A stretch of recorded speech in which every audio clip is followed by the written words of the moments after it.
नमस्कार साथियों, आप देख रहे हैं इंडिया न्यूज़ 16। मैं प्रदीप कौशिक।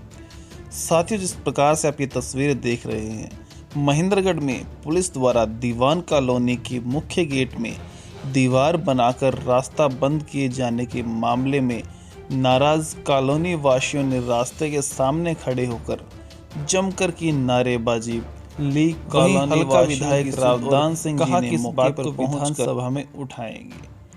प्रशासन को करीब 12 बजे भारी संख्या में पुलिस बल की मौजूदगी में जेसीबी के साथ दीवान कॉलोनी के दीवार का मुख्य जो गेट है वो बंद कर दिया गया। पुलिस ने जमीन को अपना बताते हुए सड़क वाली जमीन पर चार दीवारी करवाई। लोग इससे काफ़ी परेशान हैं और ये जो रास्ता है इससे बिल्कुल ही आवागमन जो है वो बंद हो गया है। इधर करीब 100 से 200 घर हैं जो बिल्कुल ही बंद हो चुका है। सभी यहाँ के जो स्थानीय लोग हैं वो इस बात से परेशान हैं। किस प्रकार से क्या कुछ जो विधायक जी हैं और यहाँ के जो स्थानीय लोग हैं उन्होंने क्या कुछ कहा, देखिए इस वीडियो में। रिपोर्ट दिनेश कुमार जी की।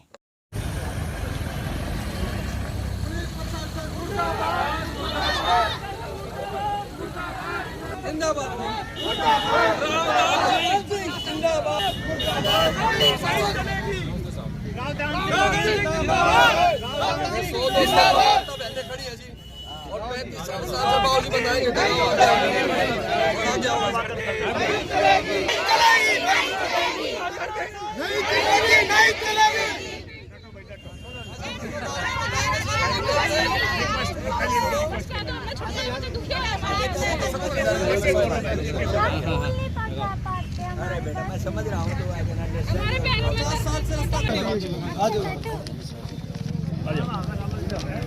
रास्ता खोलो, रास्ता खोलो, रास्ता खोलो, रास्ता खोलो, दीवान कॉलोनी का रास्ता खोलो, रास्ता खोलो, न्याय दो, न्याय दो, नहीं चलेगी, इतना सबूत के साथ बोल देना, ठीक है ना? आप बोल देना ना, कल पहुंचवा देंगे आपको। सर कम से कम 50 बच्चे होंगे जो स्कूल जाती थी, वो यहाँ खड़ी होती थी। पानी की लाइन देखिए आई नेताजी मौका देने की लाइन देखता है सारा देखता है। सर इन्होंने पानी तोड़ दिया, हम पानी लेने कहाँ जाए? समझ गया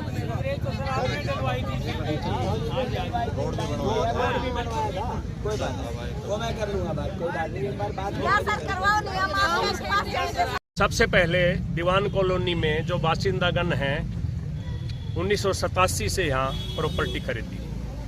काफ़ी लोगों ने सेल डीड बनवाई, कुछ लोगों ने डिग्री करवाई।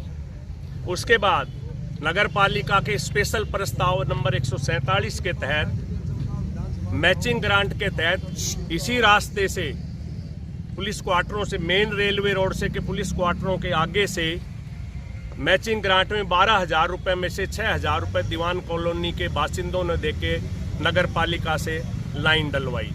इसके लिए 21/12/2000 memo number 1761 sub divisional officer ने नगर पालिका के सेक्रेटरी को ये हमारा जो रास्ता है ये खसरा नंबर 159/1 और 159/2 के बीच में से है। उन्होंने हुक्म दिया कि नगर पालिका के सचिव इस रास्ते को राजस्व रिकॉर्ड में अमल में लाए, अमल इंदराजात करे। एक दरखास्त माननीय मुख्यमंत्री जी को दिनांक 13/11/99 को दी। विश्वकर्मा इस कॉलोनी को पहले बोलते थे, उसके बाद दीवान कॉलोनी भी इसी का नाम पड़ा। 1995 से लेकर 2000 तक मैं ब्लॉक समिति महेंद्रगढ़ का चेयरमैन रहा, वकील से अलावा, जिसमें मेरे भी अपनी हस्ताक्षर विद सील और एक दरखास्त मुख्यमंत्री जी को मैंने अपनी तरफ से एक लेटर और दिया इंडिपेंडेंट बतौर चेयरमैन की हैसियत से। उस पर सभी बासिंदागणों के हस्ताक्षर हैं। उसके बाद पुलिस ने बीच में इस रास्ते को अतिक्रमण या बंद करने की कोशिश की तो तत्कालीन मुख्यमंत्री श्री भजन लाल जी को मैं कॉलोनी वासियों को साथ लेके गया। माननीय मुख्यमंत्री भजन लाल जी ने 7/3/94 को एक आदेश किया कलेक्टर महोदय नारनौल के नाम कि ये रास्ता खोला जाए, बंद है तो भी, लेकिन अगर चालू है तो इसको चालू रखा जाए। देखिए ये डॉक्यूमेंट्स, उससे अलावा हमारे पास मैचिंग ग्रांट की रसीद है 91 की। तो मैं आपको ये कहना चाह रहा हूँ कि सारे डॉक्यूमेंट्स इस रास्ते से संबंधित, हमने 1987 से यहाँ 33 साल पहले प्रॉपर्टी खरीदी, हमारे हाउस टैक्स हम दे रहे हैं, सबके मकानों के नक्शे नगर पालिका से अप्रूव्ड हैं, डॉक्यूमेंट ये हमारे पास प्रूफ है, अप्रूव्ड कॉलोनी है बाई हरियाणा सरकार।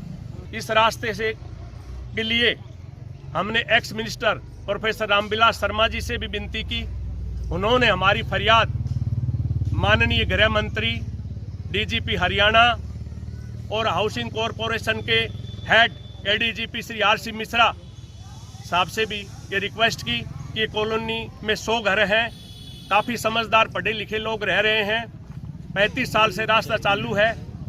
उन्होंने गुजारिश की कि भैया रास्ता न बंद किया जाए, अगर आप इसको बंद करवाने की कोई कार्रवाई कर रहे हैं तो आप इनके दस्तावेज देख के और इनकी समस्या का समाधान करें और रास्ते को बंद ना किया जाए।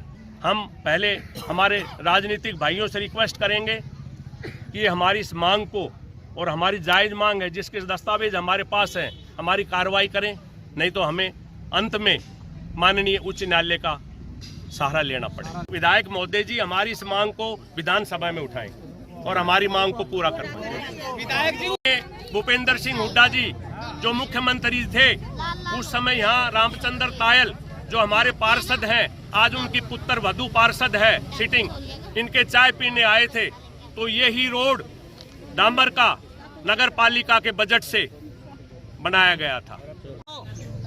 बड़ा अफसोस है इस बात का कि आपके एक छोटे से रास्ते ने, यानी मैं मानता हूं कि सार्वजनिक जीवन को और कम से कम भी 150-200 घरों को एक ऐसी समस्या में और एक विकट समस्या में ला के खड़ा कर दिया है। मैं स्वयं इस रास्ते से बहुत बार गुजरा हूं और बहुत सारे साथी नहीं, बहुत सारे हमारे भाई बहन यहाँ रह रहे हैं, आज तक कभी नहीं सोचा था। आलो पे सडन जब इस बात का पता लगा तो मैंने स्वयं भाई कृष्ण जी कहा, मैंने कहा कृष्ण क्या है ये? उन्होंने कहा जी उनको आलो पे सडन जो है ना रात को आए, रात को उन्होंने कब्जा ले लिया। मैंने कहा रेवेन्यू रिकॉर्ड क्या बोलता है? तो उन्होंने कहा जी ये तो वकील साहब बता पाएंगे कि हम रेवेन्यू रिकॉर्ड पे कहाँ खड़े हैं। अब इन्होंने बड़े मतलब तफसील से, बड़े विस्तार से सारी चीज़ें कि वो कब से कब तक इस ज़मीन के, इस रास्ते के ऊपर काबिज हैं और कौन कौन सी संस्था ने इस रास्ते को आने जाने की सुविधा उनको प्रदान की है।